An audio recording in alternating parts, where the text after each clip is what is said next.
tarde a todas e todos, bem-vindas e bem-vindos a mais uma sessão do Minhoca Imagem.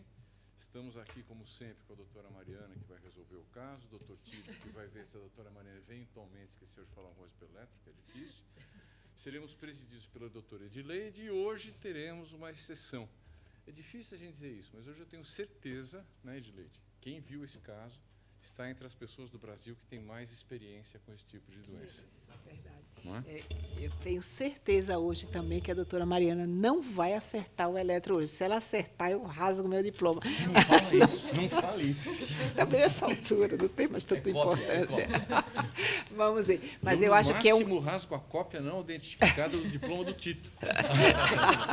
Mas é interessante, acho que depois vocês virem a imagem da paciente, vocês nunca mais vão deixar de diagnosticar os casos mais claros dessa patologia que vocês vão ver, mas vocês vão ver que tem uma série de alternâncias, de variedade de fenótipos que vocês vão ver também. Então, sejam muito bem-vindos. Quem vai apresentar o nosso caso hoje é o doutor Vinícius Carvalhedo, né, que vai nos apresentar o caso. Vamos, então, começar, Vinícius. Vamos. Bom, boa tarde a todos. Meu nome é Vinícius, eu sou residente aqui do Dante, R1 de Cardiologia. Bom, dando início à nossa apresentação, primeiramente, uma imagem vale mais do que 1000 palavras, né? Então, eu vou deixar aqui a imagem da paciente e sugerir aqui uma questão para vocês, né? Para que vocês reflitam. Qual o diagnóstico dessa paciente, né? Com base na ectoscopia dela? Seria a letra A, doença de Pompe, ou letra B, nanismo osteocondrodesplásico, nanismo hipofisário ou um quadro de mucopolissacaridose? Ela tem fusão de pododáctilo também, né? Quem não conhece o caso sabe fazer um chute do diagnóstico ou não? Doutor Tito sabe, doutor Ibrahim conhece. Doutora Mariana já ajudando o seu elétron. Garanto que, no final, vocês, quando virem um caso semelhante, porque ela é um caso bem típico dessa patologia, né? Estatura baixa, tem altura de 1,20 m e ela tem idade de 41 anos. Bom, no final, vocês vão acertar outros casos, com certeza. Tem fusão de pododáctilo. Vamos em frente? Bom, temos aqui uma outra imagem de uma paciente com um diagnóstico semelhante. Vocês veem que a face dessa paciente já é bem diferente da outra, passa até para uma paciente normal. Né? Não vamos dizer o diagnóstico ainda, né? Vamos em frente, Vinícius. Bom, então, detalhando um pouco mais sobre a nossa paciente, a paciente 1.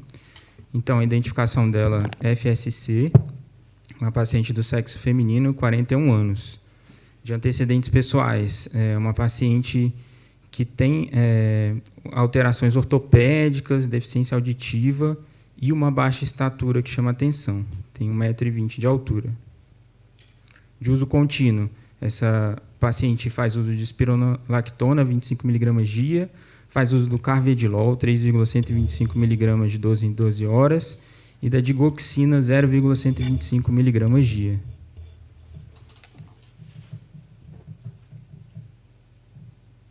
Bom, dando sequência, a história clínica dessa paciente, ela se inicia por volta de 6 meses atrás, em que a mãe relata que essa paciente ela vem apresentando um quadro de dispneia aos esforços, com uma piora progressiva, chegando aos mínimos esforços e com alguns episódios de dispneia paroxística noturna. Na ocasião, negava edema de membros inferiores. Anteriormente, ela conseguia trocar de roupa, né, sozinha, conseguia ir ao banheiro, mas, pela piora desse quadro clínico, ela ficou dependente da mãe para todos os cuidados básicos diários. Então, traçando aqui uma cronologia do caso, né, a paciente com uma dispneia progressiva nos últimos 6 meses, ela comparece ao pronto-socorro aqui do Dante no dia 27/9, sendo que ela foi diagnosticada nessa ocasião com uma insuficiência cardíaca perfil B. Na admissão, ela apresentava dispneia aos mínimos esforços, ortopneia e dispneia paroxística noturna. Ela, então, nesse atendimento, recebeu diurético terapia e apresentou uma boa evolução. ao exame físico da paciente, né? Aqui é a ictoscopia dela. O que chama a atenção para a gente percebe que é uma paciente que ela tem algumas alterações no desenvolvimento dela. Ela tem um tórax bem característico, um tórax em pectus. Ela tem uma proeminência, né, da região do tórax. Essa paciente estava em bom estado geral, lúcida, orientada. Chamava atenção o déficit auditivo importante que ela tinha, uma redução da estatura e redução de mobilidade também. Apresentava cefose, escoliose e genovalgo. Ao exame respiratório, ela tinha essa alteração do tórax, né, pectus carinatum, um murmúrio vesicular presente, sem ruídos adventícios, e apresentava-se eupneica. Já o exame cardiovascular tinha bolhas cardíacas normofonéticas em 2 tempos e apresentava sopro sistólico ejetivo em foco aórtico, 4 cruzes em 6. Tinha uma hipofonese de B2, e esse sopro tinha uma irradiação precórdio cervical. Aos sinais vitais, tinha uma pressão de 132 por 77, uma frequência cardíaca de 82 e uma saturação de 96% em ar ambiente. Ao exame abdominal, ele encontrava-se globoso, flácido, não tinha dor à palpação e sem presença de massas palpáveis. Aos membros inferiores, sem edemas e o tempo de enchimento capilar preservado. Bom, agora com relação aos exames laboratoriais. O paciente tinha uma hemoglobina de 14, um hematócrito de 44,7, um leucograma que não chamava atenção para nada infeccioso, plaquetas normais, e o que chama atenção é o NT-proBNP de 3.930. Colesterol aumentado, um LDL de 189, função renal preservada.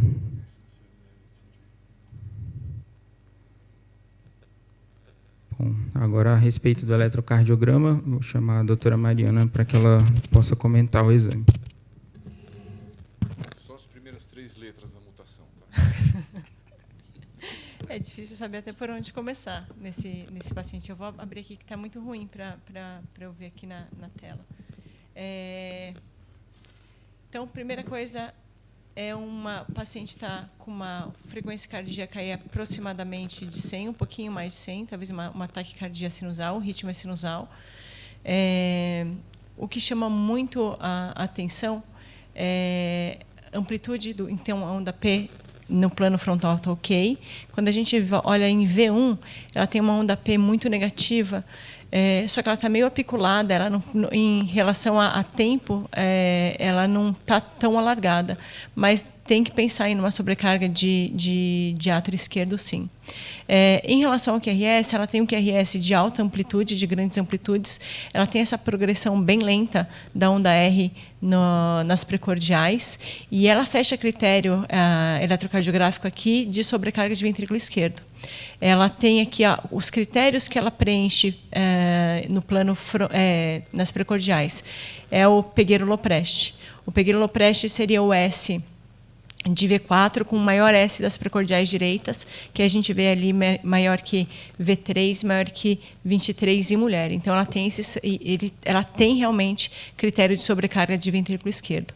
Mas uma coisa que chama muito atenção é essa mudança de morfologia do QRS no plano frontal. Então, ora ela nas precordiais, ela está variando em relação à amplitude. Então, tem hora que aumenta e hora que diminui a amplitude. E nas derivações do plano frontal, ela muda de morfologia. Ela muda, inclusive, um pouco o eixo elétrico. Se a gente olha lá em D3, ora ela está mais negativa, ora ela está mais positiva.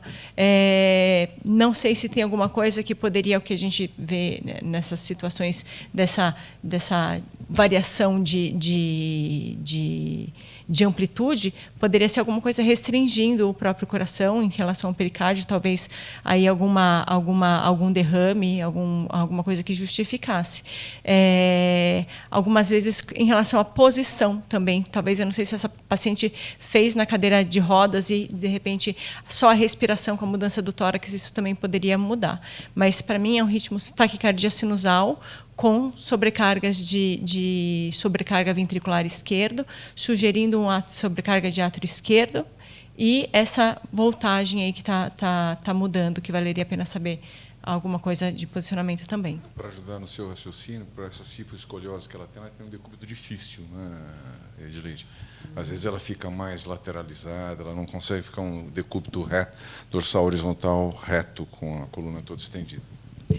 Às vezes pode mudar. E falando que tem um pectus excavatum, né, só para complementar, poderia ter um supradesnivelamento do ST, que também a gente não consegue ver em V1 e V2, que ele pode dar.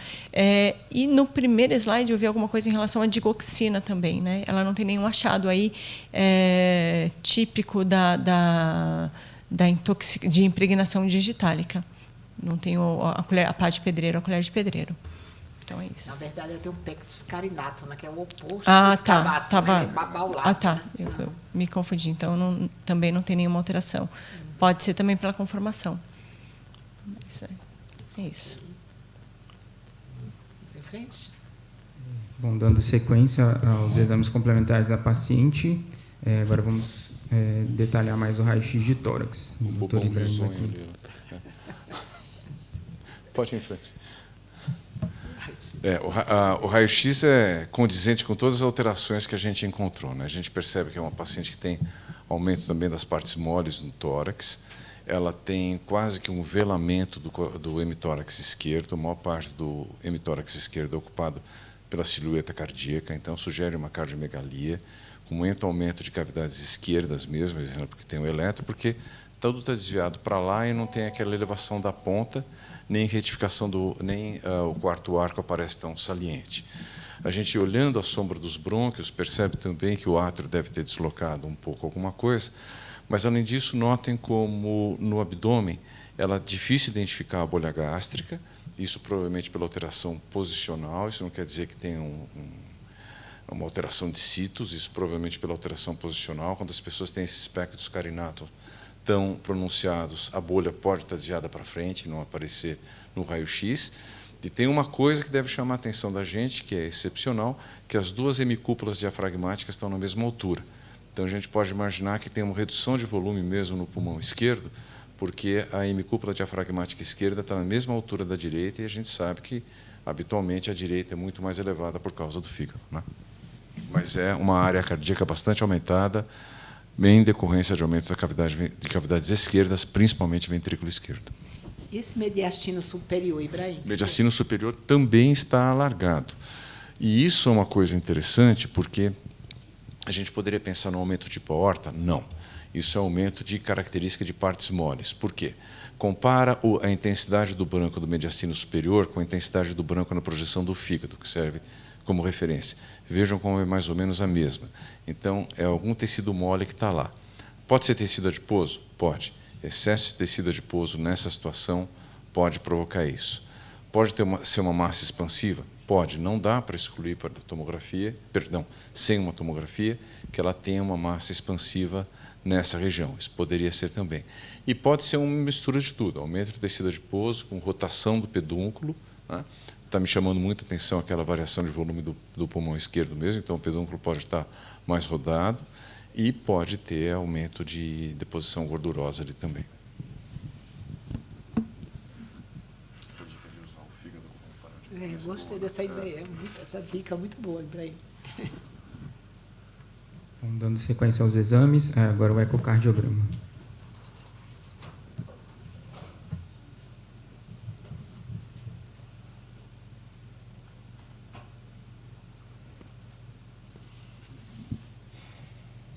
Boa tarde. O eco bastante desafiador, a paciente tinha algumas alterações ósseas que dificultavam bastante a janela. Então vamos lá. Aqui acima o esparo external, né? Acima o ventrículo direito, ventrículo esquerdo, válvula aórtica e válvula mitral. Nessa projeção, a gente já consegue ver um aumento da espessura, maior no septo do que na parede posterior, 16 e 11 milímetros. Uma válvula aórtica discretamente espessada, bastante calcificada em uma certa região. Válvula mitral discretamente espessada, difusamente. Uma cavidade do ventrículo esquerdo bem pequenininha, 35 milímetros. Do primeiro eco já tinha reduzido essa cavidade, muito provavelmente por causa da carga de diurético que ela fez uso. Analisando o refluxo da válvula aórtica, um refluxo discreto, nenhum refluxo significativo pela válvula mitral, aparentemente função do ventrículo direito preservada. Fazendo um eixo curto, ventrículo direito, aqui acima, ventrículo esquerdo, um aumento difuso da espessura, mais proeminente no septo, praticamente um velamento da cavidade, então um fechamento total do ventrículo esquerdo, sem nenhuma alteração contrátil significativa, pelo menos aparente a olho nu. Como a janela era difícil, a gente foi para o subcostal, aqui tem o fígado acima, mais uma vez o eixo curto, nenhuma novidade em relação à imagem prévia, mais uma vez a função do VD preservada e a fração de ejeção do VE preservada, junto com essa hipertrofia, o aumento da espessura difusa. Fazendo um longo também subcostal, mais uma vez confirmando o outro achado, com uma espessura bastante aumentada e um velamento da cavidade do ventrículo esquerdo. Tito, aí é uma pergunta que, se a gente estivesse tomando café, eu faria para você. A ausculta que o Vinícius falou para a gente é uma ausculta, não tem todos os achados descritos, mas que lembra estenose aórtica. Você está descrevendo isso. Você acha que essa espessura aumentada pode ser explicada por uma estenose aórtica grave ou não? Quando a gente, lendo, né, qualquer livro ou fonte bibliográfica, como é um acúmulo, digamos que, passo a passo, né? Então, ano a ano, você vai acumulando conhecimento, vai adicionando no que se escreve. Aquela noção de que a espessura aumentada está completamente relacionada à estenose aórtica, a gente vê nos heart que não é bem assim, não é diretamente relacionado. Raramente a gente tem uma espessura maior do que 13 milímetros numa estenose aórtica, é muito difícil. Então, delas 16, praticamente impossível, diria que eu nunca vi, a gente faz diversos casos aqui semanalmente, muito difícil. Então, a espessura maior do que 13 milímetros, com certeza tem algo a mais associado, seja alguma outra doença valvar, ou alguma outra lesão, seja regurgitação, algo mais associado para você dar uma alteração desse nível. No dela, com certeza não acharia que era da estenose aórtica. Aqui avaliando a cava também, bastante fechada, como eu falei, estava em uso de diurético, uma dose um pouco mais alta do que o normal, então praticamente a cava colabada. Aqui o fluxo. Sem nenhum aumento de cavidade significativo.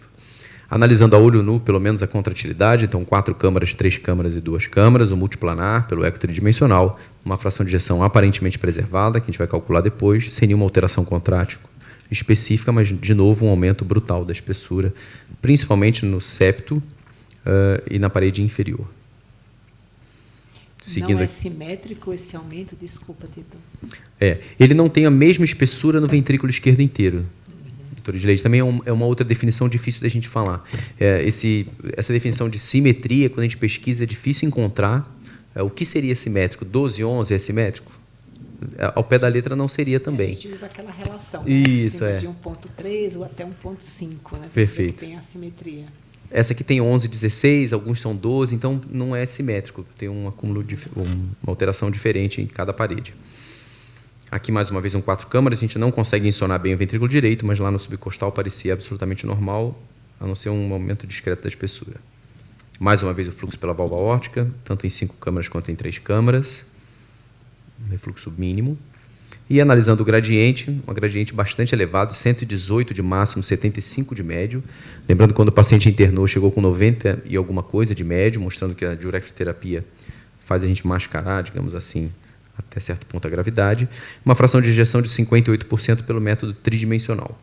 Então, a fração de ejeção preservada no ventrículo esquerdo, sem nenhuma alteração visual da contratilidade, porém, um strain difusamente alterado. Então, a gente tem uma lesão que acometeu difusamente o ventrículo esquerdo, nenhum segmento tem exatamente um valor normal, mostrando que é uma doença que acometeu difusamente o ventrículo esquerdo. Que tipo de doença faz isso, Tito? Difusamente, as de depósito é um tipo bem considerável. A estenose aórtica também dá lesão difusa, mas não tem esse aumento da espessura. Então, esse conjunto de com achados. Com a fração de ejeção preservada. Com a fração de ejeção preservada, perfeito. A amiloidose também pode fazer, né? Às vezes ela aqui já está olhando que ele tem até um apical sparing ali, não tem? Tem um vermelhinho ali na ponta. Ele tem uma melhor contratilidade apical do que nos outros, mas veja, a média não dá nem em torno de 10 do strain do apical, é muito baixo mesmo, bem reduzido. Só para mostrar para o pessoal que está começando hoje a assistir a reunião, normalmente a gente acha que o strain normal é quando está todo vermelhinho, como está ali no meio, no centro, né, do bullseye.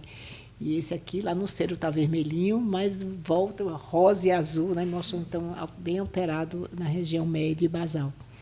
Bem alterado. Só isso.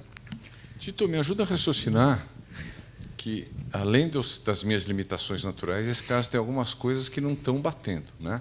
Sim, a gente viu um raio-x com uma área cardíaca muito grande, mas você e a Mariana falaram que tem muito ventrículo esquerdo, mas a fração de ejeção é preservada. E aí você acha que, por esse comprometimento difuso, pode ter coisas além da estenose aórtica, somando a espessura. Se você não soubesse do caso, e o clínico, nessa hora, liga para você e conta essa história. Olha, Tito, vi um caso com Edilete, que era assim, paciente com essas características, Mariana me falou isso no eletro, o eco mostrou isso. O que você diria para essa pessoa considerar no diagnóstico diferencial dela? Primeiro, o eletro ajuda bastante para excluir ou uma certa forma, quase que certeza excluir a amiloidose, nessa amplitude, acho que ajuda bastante. Seria um eletro de baixa amplitude. Segundo, para prosseguir a investigação, a ressonância seria bem plausível. Acho que é o exame que a gente tem que fazer, né? Está até nas novas diretrizes, demorou um pouquinho, mas acho que assumiram. Acho que eu seguiria para a ressonância. Abriram os olhos, eu acho que abriram. Eu não sei se a gente poderia excluir a amiloidose por aquele eletrocardiograma, né? A gente sabe que a baixa voltagem é uma alteração bem tardia, mais comum na forma L, e às vezes, se o paciente tem uma hipertensão ou alguma coisa a mais ao longo da vida, até poderia ter um pouquinho de HV. Mesmo com essa espessura toda? Pois é, o que a gente esperaria, assim, no hipertrófico, geralmente a gente fecha o diagnóstico, descartaria a amiloidose se ele tivesse um grande strain, uma grande HVE, que não é o caso. O que você acha, Mariana? Dá para descartar a amiloidose com esse eletro? Às vezes a gente vê como o paciente manifesta a amiloidose numa fase mais tardia, mais idoso, ele já vem com toda a bagagem vivida dele. Então, não raras vezes a gente acaba encontrando momentos de sobrecarga de VE, de padrão de sobrecarga de VE, e com, às vezes, alguma diferença no plano frontal, no plano horizontal, mas, às vezes, ele até mantém alguns critérios de sobrecarga de VE, sim, na amiloidose. Essa baixa amplitude difusa é quando a gente tem realmente um acometimento com a evolução da doença de uma forma bem mais tardia mesmo, no paciente com amiloidose. A gente costuma pensar em amiloidose no paciente acima de 60 anos, né, que é o habitual da gente fazer diagnóstico de amiloidose. Mas a gente tem visto casos aqui com 40 anos de idade, um paciente que tem dupla mutação no gene da transtirretina e que ele tem um septo de 18 com 40 anos de idade. Então, a gente já teve uma paciente também que tem 20 e poucos anos de idade e agora um paciente com 20 mesmo anos de idade, com uma mutação específica que faz isso, e ele já tem 15 de septo com 20 anos de idade, com diagnóstico de amiloidose, estudo genético positivo. Então, o habitual é a gente ver no paciente idoso, com mais de 60 anos. Agora, essa paciente, a gente, pela ectoscopia, a gente pode dizer que não é amiloidose, mas se eu visse só o ecocardiograma, eu ficaria muito tendendo a pensar em amiloidose, ainda mais quando eu visse aquele strain ali, eu pensaria. Mas a gente, olhando a paciente, a gente sabe que a amiloidose não dá alteração ortopédica, não dá todas essas alterações estruturais que essa paciente tem e que essa baixa estatura que a paciente tem, isso não é de amiloidose. Mas o eco, eu acho que tem a história da estenose aórtica também, que não é comum nessa faixa etária também, no paciente com amiloidose, fazer uma estenose aórtica tão grave, né? Então, esse gradiente é com certeza valvar? Você acha que não tem nenhum componente supravalvar ou... Jedi matou. Não, na verdade, ele não tem um gradiente médio ventricular, né, na via de saída, ele não tem, foi pesquisado, mas, curiosamente, ele tem um gradiente pequeno, se a gente observar aqui no espectro, um gradiente pequeno não significativo, deu menor do que 15 milímetros, bem pequenininho, relacionado à região apical. Então, existe esse gradiente, mas todo mundo que tem um colabamento, basicamente, do ventrículo pode acometer. É muito baixo, não chega a se configurar um gradiente daqueles que pode dar algum sintoma. Mas eu vou ser sincero, se vocês tivessem me perguntado desse caso, eu não iria pensar em amiloidose. por todo o conjunto da obra, eu ia achar que teria outra coisa infiltrando esse miocárdio.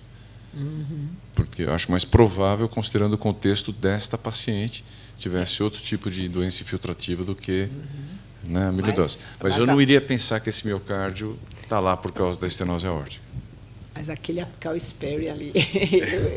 Mas de repente outro tipo de doença infiltrativa também pode dar isso, né? Ele não é patognomônico de amiloidose, né? Isso é uma coisa interessante, mas a gente vê num septo aumentado, né? A gente sabe que estenose aórtica é um dos cenários clínicos que a gente deve pensar em amiloidose. Então tem muita coisa aqui juntinha interessante nesse caso, mas bastava olhar para a paciente para você dizer que não era. Isso é verdade. Até a primeira coisa, olhar para a paciente. Não é. Tem algo além de amiloidose aqui. Vamos lá. Tenho certeza que Ibrahim não vai fazer um diagnóstico.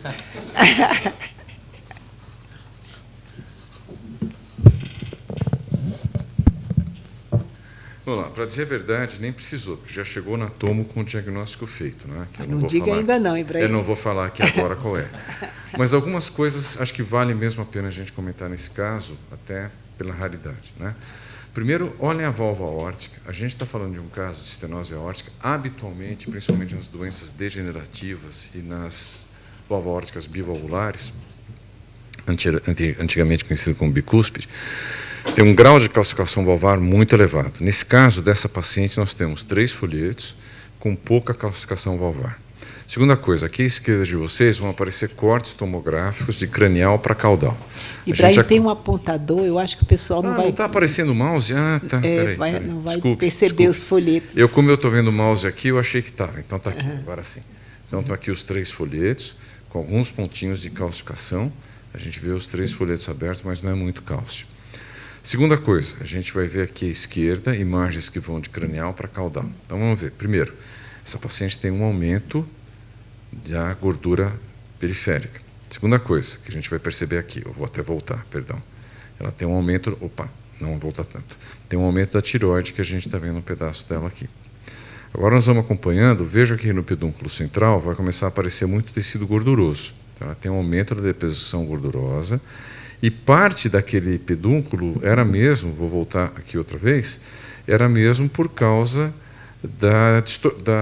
do desvio de eixo, do próprio desvio da coluna. Notem que ela tem uma osteoporose muito acentuada, com colapamento de algumas vértebras. Está aqui a aorta, vejam a desproporção de calibre da aorta. O ventrículo direito muito pequeno, tudo isso é ventrículo esquerdo e está meio desviado para a esquerda, Mariana. Eu acho que isso pode ter atrapalhado mesmo na interpretação do eletrocardiograma.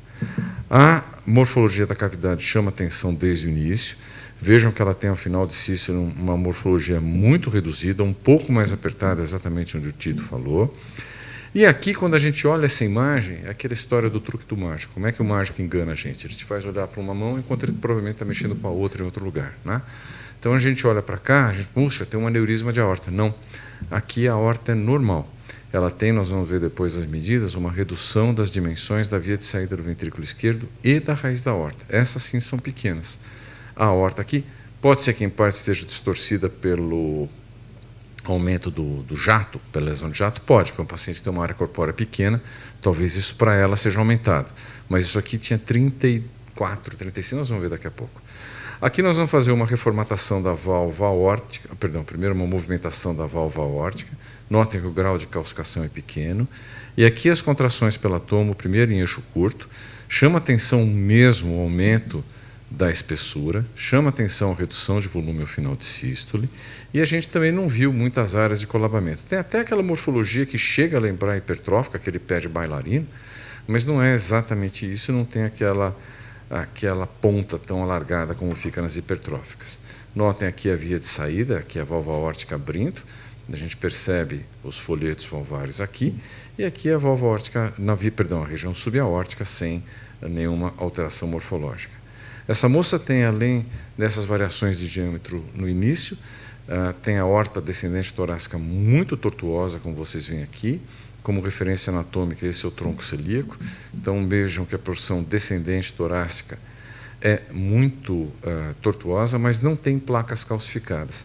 Principalmente nessa imagem da esquerda, a silhueta parece mais brilhante. Se houvesse placas calcificadas, elas apareceriam também brilhantes nesse ponto. Aqui, quando nós vemos aqui, esses pontos amarelos dessa reconstrução tridimensional são os pontos de calcificação. Essas são veias pulmonares chegando no átrio esquerdo. Esse é a cavidade ventricular esquerda reduzida, aqui os poucos pontos de calcificação. E nós vamos fazer agora um vídeo para se ver isso, olha, a distorção. Notem que existe realmente um aspecto meio homogêneo, embora não absolutamente simétrico do aumento da espessura, mas também existe um aumento de espessura da válvula mitral.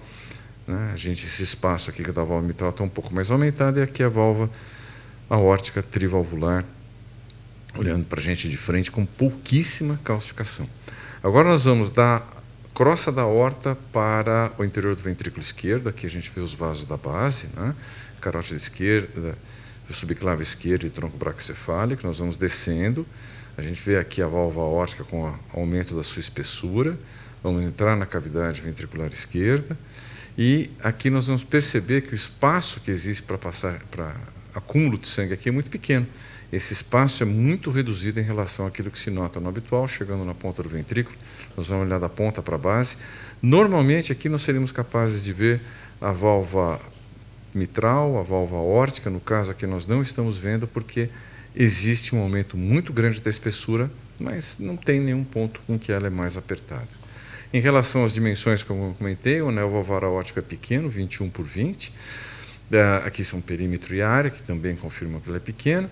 E vejam, o seio tem 28 milímetros, enquanto que a aorta, nessa porção mais dilatada, tem 36 milímetros. Então, eventualmente pode ser, até pela morfologia da dilatação, que essa região esteja assim por um efeito da lesão de jato, né? A lesão de jato é aquele jato distorcido batendo direto contra a parede, leva a esse aumento, mas é possível também que essa região reduzida faça parte de todo o conjunto. Não fizemos diagnóstico etiológico pela tomografia. Até porque, vale a pena mencionar, a morfologia não tem a mesma capacidade de caracterização tecidual da ressonância. Então, a gente consegue avaliar bem a anatomia, consegue avaliar bem alguns detalhes como o cálcio, mas não faz uma caracterização tecidual tão boa quanto da ressonância.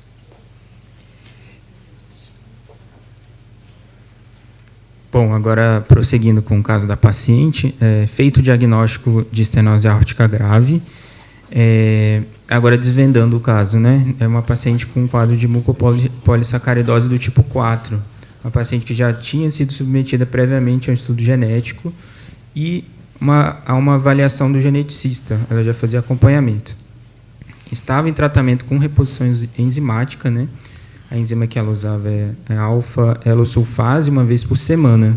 Bom, feito o diagnóstico, agora a gente precisa definir como a gente vai conduzir essa estenose aórtica. Vinícius, antes de a gente comentar, vamos falar um pouquinho sobre o diagnóstico. Nesse caso, foi uma geneticista que fez o diagnóstico, mas eu acho que a partir de agora, qualquer um de vocês, se viu uma paciente parecida, vão pensar nesse diagnóstico. É muito fácil, né? Mas precisa conhecer, saber ter visto um caso, pelo menos. Visto um. A gente vai mostrar depois um segundo caso que a gente tem no setor, que ela não tem todas essas características, é uma síndrome que tem vários tipos, né? Ela não tem todas as características, e o interessante é que quem fez o diagnóstico foi um representante de laboratório, que ele estava circulando no corredor e viu essa paciente, e ele fez assim, nossa, eu vi umas fotografias nos folders lá de onde eu trabalho, e eu acho que essa paciente tem umas características da mucopolissacaridose. Veja que ele viu só do folder, nunca tinha visto da paciente, ele levantou essa possibilidade e era. Veja que a pessoa viu o caso, não vai deixar de reconhecer outros casos. É importante ter visto pelo menos uma vez, por isso que eu acho que é importante a gente mostrar bem esse caso. Quantos casos tem relatado no Brasil, na literatura? Aí a gente tem uma família, a gente tem uma cidade chamada Morro Santo, lá na Bahia. É uma cidade muito pequena e essa doença é autossômica recessiva, com a exceção do tipo da síndrome de Handy, que é o tipo 2. Mas ela é recessiva, então ela é raríssima. No entanto, nessa cidade, como é pequena, houve muito casamento, tem um casamento entre os pacientes portadores da síndrome, e a gente tem um número brutal de de pacientes da cidade inteira, assim, é todo mundo anãozinho com essa doença mesmo. Então qualquer um pode dar de frente com um caso desse. O Pois pessoal pode é, ter saído de lá pois para procurar é. tratamento. Mas eles chamam muita atenção que eles geralmente têm 1,20 m de altura. Eles são muito pequenos mesmo. E tem todas essas alterações ortopédicas, genovalgo, é muito comum dessa doença. E você olha para a carinha, tem alguma coisa que você vai chamar atenção e pensar nela. E acomete muito também as válvulas, né? Depois o doutor Antônio vai explicar o porquê, né, isso acontece. Vamos lá. Uhum. Bom, então, quanto ao tratamento dessa estenose aórtica, né, a gente levantou as possibilidades, né, então, indicamos TAV pelo alto risco cirúrgico dessa paciente. A gente tem que considerar também que há uma grande dificuldade de intubação, né, nesse caso. A gente indica tratamento clínico ou uma comissurotomia, né, aórtica por balão. Então, obviamente, foi para o Hartin, né, discussão acirrada, dificuldade, né, na tomada de decisão, né, considerando o caso. Então, essa paciente tinha um acesso arterial muito difícil, né, de membros inferiores. Então, isso por si só já impossibilitaria a TAV. O risco cirúrgico é alto, né? Uma paciente com quadro de traqueomalácia, que apresenta uma grande dificuldade de intubação, né? Pescoço muito curto. Comissurotomia aórtica, os resultados são pouco duradouros e também traria um risco elevado para essa paciente. Sendo assim, acabou sendo optado pelo tratamento clínico. Além disso, os familiares informaram que não aceitariam tratamento intervencionista devido aos riscos, né? Então, foi optado pelo tratamento clínico dessa paciente. Posso só fazer uma observação em relação à TAV? Foi bem isso que você comentou. Para você fazer TAV, você vai avançar por uma artéria periférica, a maior parte das vezes, um dispositivo, que é uma prótese valvar, montada sobre um catéter balão, que vai expandir na posição da aorta. Isso tem um calibre mínimo. Já se precisou de veias de 12 milímetros antigamente, pois 8, atualmente até 5,5, 6 as pessoas conseguem passar. Essa moça tinha, até pela estatura dela, artérias femorais e ilíacas externas de 3,5 milímetros. E a mesma coisa subclávias, então não tem acesso periférico. Resta alternativa, poderia ser o acesso cirúrgico, um acesso híbrido, que eles dizem, que você faz uma esternotomia, faz um acesso via aorta e implanta, mas nessa paciente teria o problema da questão da intubação, que seria a mesma para a cirurgia ou para esse tipo de procedimento, ou a abordagem transapical, que é quando alguém abre uma janela mais ou menos na altura do ictus, ali fixa o ictus, abre um espaço, o cirurgião faz isso, o intervencionista entra por ali e implanta a prótese. Se a gente for seguir as últimas diretrizes americanas de 2020, esse procedimento nos Estados Unidos é considerado classe 3. A gente sabe que alguns lugares fazem aqui no Brasil, mas nesse ventrículo em especial, as dificuldades seriam ainda maiores pelo aumento da espessura. Como o Tito mostrou muito bem, ao contrário dos casos clássicos de hipertrófica, né, a gente não tem um septo fino, a gente tem um ápice fino, a gente tem um ápice muito espesso nessa paciente. Então, existiriam dificuldades técnicas e ninguém sabe quais seriam as consequências de intervir num ventrículo desse. Então, por isso, o TAV foi colocado de lado. A questão da intubação é por causa da condromalácia, né, Edileide? Ela tem todo o mediastino superior alterado, ela não tem pescoço, é realmente extremamente difícil. Esses pacientes, até que parece que ela não, mas vivem com muita hipersecreção brônquica, porque todo muco, até pelo nome da doença, mucopoli, eles vivem sempre com uma hipersecreção, é difícil, com muita infecção respiratória de repetição. Mas a discussão do Hartin durou 2 horas, né? Todo mundo ia para um lado e para o outro, só que a gente sabe, numa estenose aórtica grave, né, com área valvar de 0,6, a expectativa de vida dessa moça é de poucos meses, né? Ela vai morrer a curto prazo se a gente não fizer nada, né? A decisão foi não fazer, mas eu acho, na minha opinião, até me posicionei contra, acho que se ela tem um pequeno risco, e se ela fizesse, desse certo, né? A gente vai mostrar um caso que deu certo cirurgicamente e a gente não tentou nada para ela. O risco é altíssimo, mas o risco clínico é total de mortalidade a curto prazo. E o medo do ventrículo suicida, você compartilha disso? Também compartilho disso. É tudo medo nessa paciente, mas eu tenho medo, tem riscos de acontecer e certeza do que vai acontecer se ela não fizer nenhuma intervenção. A certeza é total de que essa paciente não vai viver além de 6 meses. O Tito está quietinho lá, mas eu queria perguntar para ele um fator que ele mencionou, que eu não sei se o pessoal prestou. Você deu ênfase para aquilo, você fez até pausa dramática. Gostei. O que tem a ver aquele aspecto da veia cava inferior colabada que você comentou? Como é que ela influenciou no seu raciocínio? Esses pacientes valvares, quando a gente... não o caso dela só, mas todo paciente valvar, quando ele vem ou tem visitas regulares ao pronto-socorro, uma medicação muito utilizada é o diurético, ela diminui o volume. Então, você consegue diminuir a pressão, por exemplo, no ato esquerdo, consegue diminuir as consequências daquela lesão valvar, mas é altamente paliativo, não trata nada. Tendo feito o diurético, baixou um pouco a cava, os gradientes tendem a reduzir também, e a cavidade do ventrículo esquerdo ela também reduz. Então, a gente faz a ablação, por exemplo, da hipertrófica, e são pacientes que usam diurético regularmente. No intraoperatório é avaliada a cava, faz-se uma hidratação mais vultuosa, se necessário, o paciente está entubado. A gente quase que normaliza aquela volemia durante um tempo. E o paciente, por exemplo, sai do procedimento sem aquela hipotensão que fazia antes. E tal. Então, acho que a hidratação, ela não só reduz o ventrículo esquerdo, como ela muda a hemodinâmica toda do paciente ali. Quer dizer, com isso você fica com menos medo do ventrículo suicida do que se ela não tiver... Porque essa cavidade pode ser maior se a gente hidratar essa paciente do que se a gente não hidratar, é isso? Há um ano atrás, doutor Ibrahim, a gente estava aqui nesse mesmo auditório, o senhor comentou que tinham quase que criado uma nova doença, que era a disjunção do anel mitral. Então, em 2 anos, a gente teve basicamente 60 artigos publicados de uma doença que ninguém mais fala tem basicamente 1 ano. E o ventrículo suicida não é da mesma amplitude, mas aconteceu a mesma coisa. Tem os estudos, acontece mesmo, existe essa alteração de pressão. Aqui, a discussão foi nesse auditório no dia. Porém, uma opinião pessoal de quem leu os casos que foram descritos, a doutora Edileide comentou esse mesmo tema no dia. Essas doenças que são por depósito, que não é hipertrofia literalmente dita, elas com certeza têm uma chance menor de fazer o ventrículo suicida, porque não aumenta a contratilidade. Eu vi a senhora falando aquele dia, eu ia comentar, nem falei nada. Porque se você realmente, é como se alguém estivesse empurrando você tentando passar, se a pessoa sair da sua frente, acelera e aumenta a contratilidade. Mas ele não tem músculo naquela região, é um depósito de uma substância que não é muscular. Provavelmente aquela perda vai melhorar um pouco a contratilidade, mas não é igual ao muscular. Então, para ela...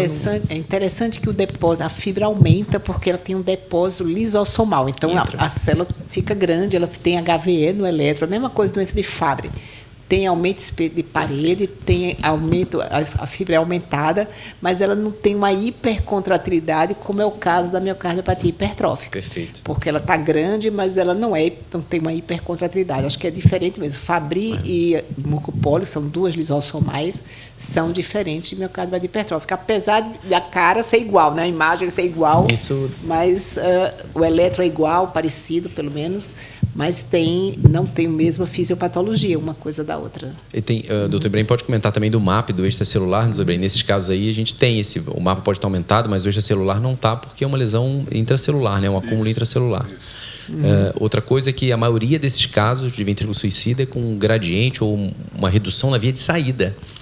É muito difícil alguém com uma obstrução no ápice ou que melhora a contratilidade no ápice faça um ventrículo suicida, assim, de reduzir tanto o volume a ponto de você chocar o paciente.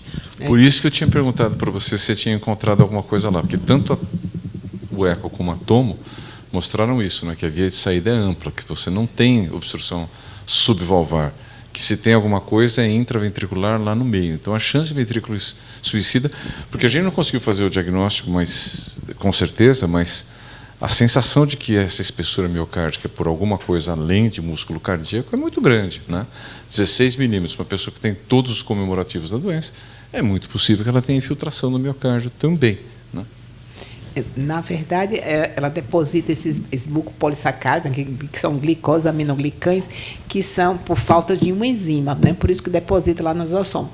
Mas essa substância que iria ser produzida se tivesse a enzima, ela é responsável pela formação do tecido extracelular. Então, ela tem um extracelular complicado, por isso que tudo altera o osso, tudo mais, inclusive o arcabouço das válvulas, né? Então, eu acho que se fizesse uma ressonância, talvez a gente tivesse um mapa até um baixo, como Fabry, porque ela tem pouco extracelular, na verdade, ela tem um acúmulo dessa substância, mas não no extracelular, dentro da fibra. E com algum padrão de realce, que nós vamos saber qual é. Vamos em frente. Bom, prosseguindo, a gente volta à nossa pergunta, né? E agora o diagnóstico foi fechado, né? A paciente tem um quadro de mucopolissacaridose do tipo 4.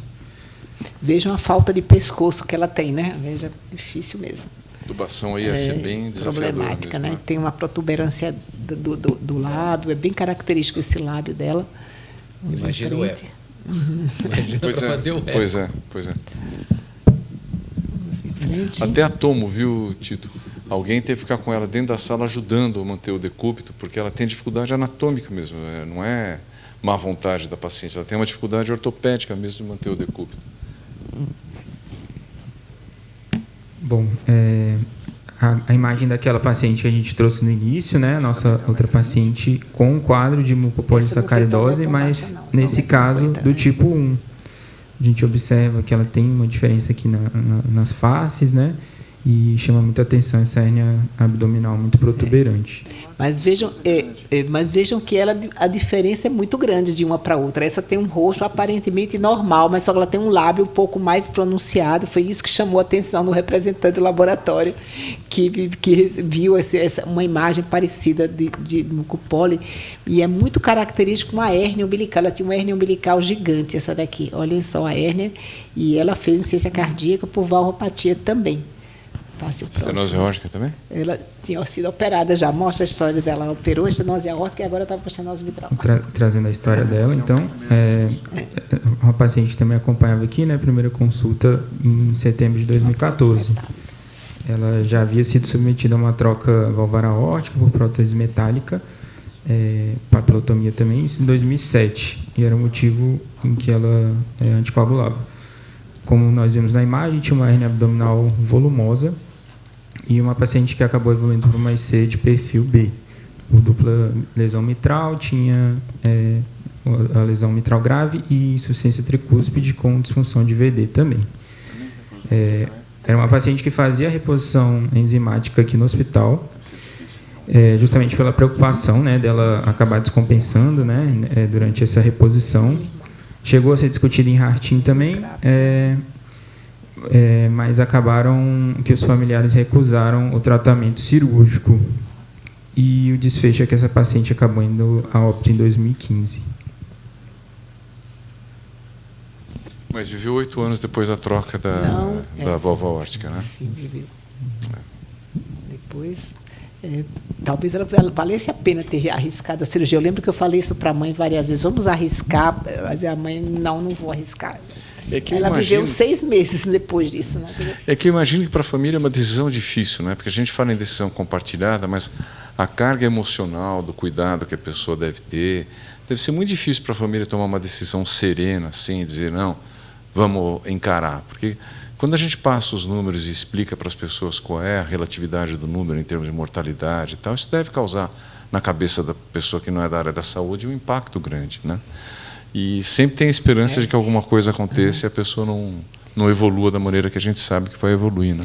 E o pós-operatório da primeira cirurgia dela foi dramático. Ela ficou mais de 2 meses internada com infecção pulmonar. Então a mãe lembrava de tudo aquilo e ficava extremamente preocupada em viver tudo aquilo de novo, agora com a correção da válvula mitral.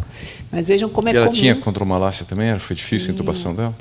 Esse detalhe eu não sei da dificuldade. Eu sei que ela teve muita infecção, não tinha detalhes da cirurgia. Foi feita na Beneficência Portuguesa, não foi aqui. A gente não acompanhou essa cirurgia dela, não.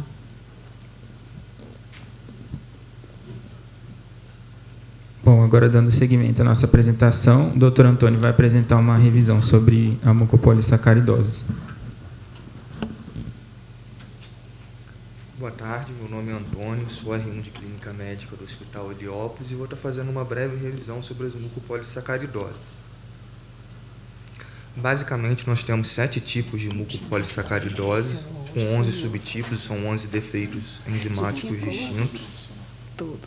Eu vou falar sobre a mucopolissacaridose do tipo 4A, que é a do caso, que também é conhecida como síndrome de Morquio. A síndrome de Morquio, ou mucopolissacaridose do tipo 4, deve ser o nome ao Dr. Morquio, um pediatra uruguaio, que relatou esse caso em 1929. É uma doença genética rara, tem uma incidência aproximada de 22 casos a cada 100 mil nascidos vivos e tem uma herança autossômica recessiva. É uma doença multissistêmica, de gravidade e progressão variados, e a sobrevida, em casos leves, pode chegar até a 7ª década, em casos mais graves, gira em torno da 3ª, 4ª década. Ela é um erro inato do metabolismo, então eu tenho um defeito genético no qual eu não vou produzir a enzima. E no caso da síndrome de Morkel, é N-acetil-galactosamina 6-sulfatase. Essa enzima, normalmente, ela vai degradar os glicosaminoglicanos. Então, como essa enzima não está funcionando de forma correta, eu vou ter o depósito desses glicosaminoglicanos no lisossomo, que é uma organela intracelular que está presente em todo o nosso organismo, que a gente pode ver a diferença de uma célula normal e uma célula com acúmulo dos glicosaminoglicanos. As manifestações clínicas. O glicosaminoglicano é um componente do tecido conjuntivo, então esse paciente vai ter várias alterações relacionadas ao tecido conjuntivo, pode ter frouxidão articular, baixa estatura, instabilidade da coluna cervical, compressão espinhal, doença respiratória, é bastante comum nesses indivíduos, perda auditiva, opacidade da córnea, doença das válvulas cardíacas, anormalidade nos dentes. E aqui, em especial, na síndrome de Morkel, eles têm a inteligência, o cognitivo preservado. Mas, por conta da perda auditiva, da opacidade de córnea, eles podem ter algumas dificuldades. Mas a inteligência na síndrome de Morkel é normal. Em relação ao diagnóstico, primeiramente eu tenho que ter uma suspeita clínica. Aqui o fluxograma do Ministério da Saúde indica pelo menos 2 achados, que seria baixa estatura desproporcional, um tronco mais curto, alterações articulares bilaterais, opacificação bilateral da córnea, aumento do QS na urina, um irmão de qualquer sexo com mucopolissacaridose do tipo 4A, ou um estudo radiológico sugestivo de displasia,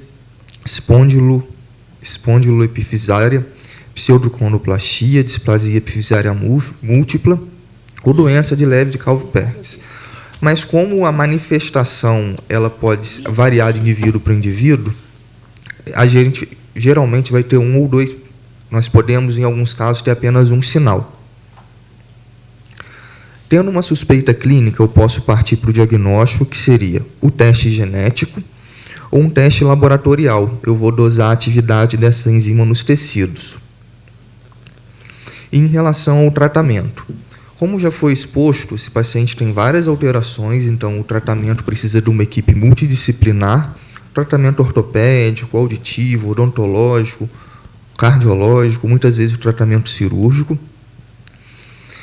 Indivíduos selecionados, geralmente indivíduos de até 6 anos de idade, vão ser encaminhados para o transplante de células-tronco hematopoéticas. Eles precisam preencher mais alguns critérios, não é só a idade, mas o tratamento padrão seria terapia de reposição enzimática.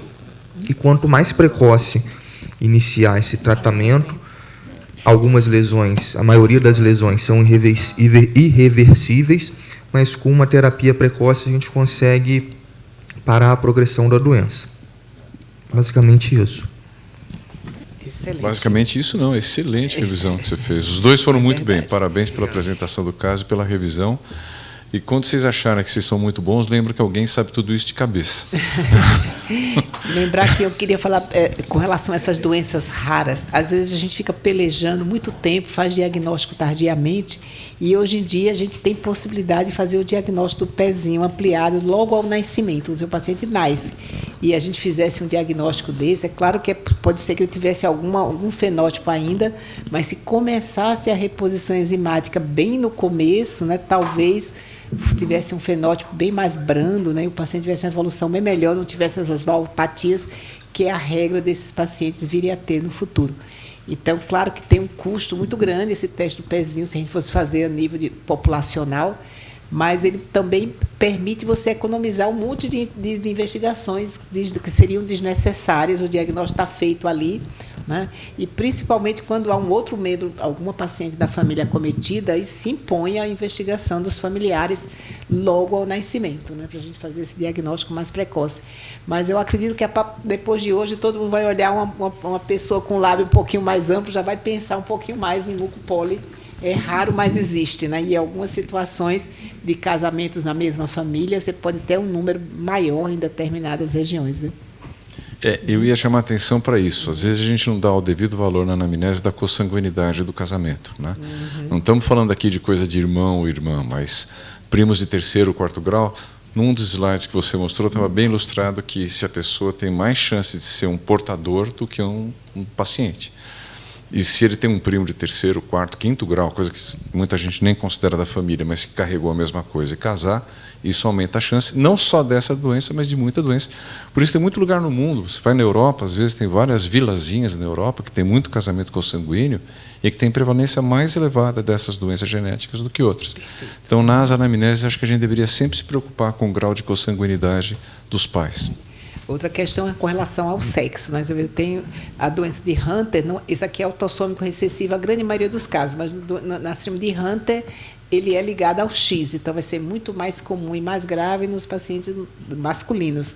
Né? Tudo isso tem alguma interferência, e até lembrando a vocês que tem uma associação de doenças raras, que é chamada Casa do Hunter, que é uma família que teve um bebê com síndrome de Hunter, e eles resolveram fazer essa associação para ajudar as outras pessoas a divulgar mais sobre a doença, que eu acho que todo cardiologista devia conhecer mais ou menos como é o fenótipo, para quando vire uma criança com alguma característica, e lembrar que nem sempre é tão claro assim, né? Você tem casos que você aparentemente não tem nada e tem, né? E esses casos são os que devem mais ser protegidos a longo prazo para evitarem ter o fenótipo completo. Lembrando que é uma doença progressiva, né? Como a doença de Fabry, toda doença de erro inato de metabolismo vai depositando mais e mais ao longo do tempo.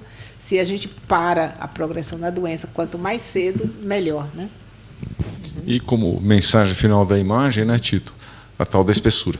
Sempre que a espessura for acima de 13 milímetros, não se conforme, aquilo pode ser só por causa da hipertensão ou de alguma eventual estenose aórtica, mas é muito frequente. Quanto tempo faz a gente tem esse hard time de estenose aórtica? Acho que uns 12 anos, mais ou menos, né? 2009, acho, também. Nesse caso, todo caso que tinha mais que 13 milímetros tinha alguma coisa a mais. Né? Não lembro de nenhum. Nenhum. Então, a gente sempre tem que prosseguir a investigação nesses casos quando a espessura passar de 13 milímetros. A gente até podemos extrapolar isso para hipertensão também, né? A gente não viciou isso, a gente viciou em não chamar de hipertrofia mais, né? A gente chama de aumento da espessura, porque para não dizer isso que é uma bandeira que o Jorge Assef levanta e que está cada vez mais, a gente percebe que ele está certo. Que hipertrofia é aumento do volume da massa muscular. Nesses casos, é aumento da espessura da parede por causa de alguma coisa que não é músculo. A gente brincava muito com ele no início, mas ele está certo. Mas é tão mais simples chamar de hipertrofia, né? Muito mais simples. Se na nossa cabeça a gente bota o código, não, nem sempre é hipertrofia. Mas HVE é mais fácil de falar do que aumento de espessura. E se a gente pensar em halterofilista, né, Tito? A gente também chama de hipertrofia e vai saber o que tem dentro daqueles músculos, né? Então... É verdade, muita infiltração. É isso aí. Parabéns mais uma vez aos dois. Caso muito difícil. Obrigado pela presença de todos. Semana que vem estamos com um caso tão simples quanto esse, provavelmente. E a semana que vem também vai ser nesse auditório, aliás, nesse mês inteiro, porque eles estão mudando Eu a curti, tela, né? eu gostei. Vocês gostaram também? Melhor do que o auditório A? Fica mais intimista, todo mundo mais perto, mais né? perto. Gostei. Vocês participaram um pouco dessa reunião hoje, a gente vai querer que vocês participem mais nas próximas, né, Ibrahim? Isso aí. Tá bom. É que esse caso, né? Caso. Era até maldade se a gente fizesse responder alguma coisa de tão pela raridade que é. Obrigado, pessoal. Valeu. Obrigada a todos. Gostei.